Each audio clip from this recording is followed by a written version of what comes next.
Seconda parte di F Motori, riprendiamo parlando del Race Day, siamo collegati con Alberto Pirelli della Pirelli Tire, organizzatore in questo caso della Race Day a cui fa parte appunto il Rally Ronde Terre del Friuli. Benvenuto.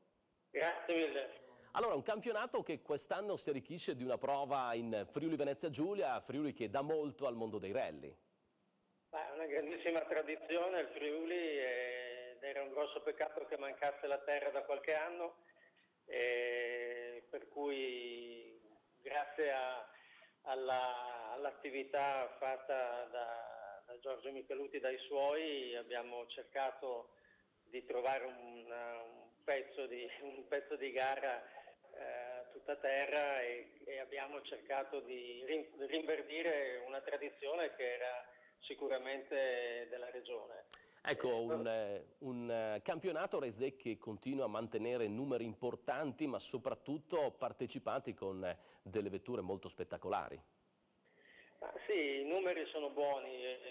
Devo dire che dalla prima edizione in poi gli iscritti sono stati tra i 70 e i 90, quindi credo che per un campionato sia davvero qualcosa di molto particolare e di molto positivo, e ne sono contento perché significa che abbiamo trovato una formula che piace, che è giusta per il tipo di piloti e per il tipo di vetture che gareggiano da noi. Sono vetture anche molto belle perché abbiamo un numero elevato di VRC, abbiamo anche molti Super 2000, abbiamo delle R5, quindi sicuramente è un campionato che raccoglie dalle macchine più belle alla macchina scaduta omologazione fatta nel garage, e credo sia una delle cose belle del campionato. Ecco, un campionato che può far formare anche dei giovani piloti, perciò al primo approccio magari con la terra, e poi far intravedere magari delle caratteristiche che potrebbero formare ulteriormente questi giovani piloti.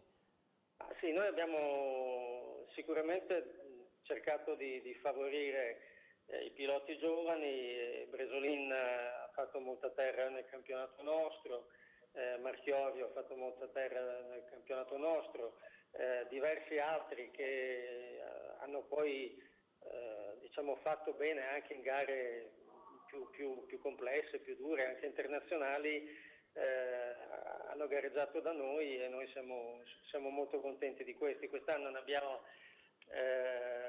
gli under 25 sono 7, gli under 28 sono una decina.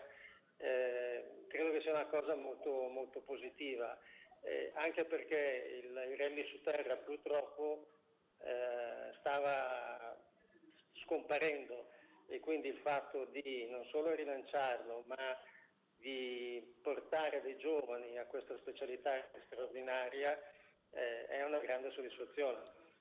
Bene, grazie di questo intervento ad Alberto Pirelli, l'appuntamento 1-2 febbraio Rally Ronde Terra del Friuli Race Day. Grazie.